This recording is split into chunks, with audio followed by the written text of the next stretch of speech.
Buyurur ki, şeytanın burnu onda yerə sürtünür ki, cavan Allah qabağında səcdə edir. Hələ mən cavanam. Cavan yəni nə?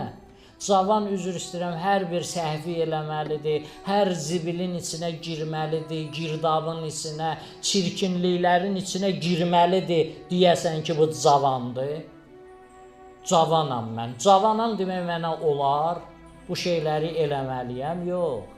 Allahın sevdiyi cavan kimdir?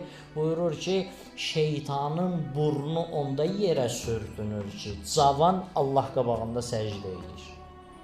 Allah deyir, bundan xoşum gəlir, bu cavandan xoşum gəlir. İstəklər var, nəfs var, tuğyan eləyir içəridə. Baş qaldırır, tuğyan eləyir. Sən onda qayıdırsan, üz döndərirsən, Allaha tərəf dönürsən, onda Allah buyurur ki, sənin qiymətin çox yüksəkdir.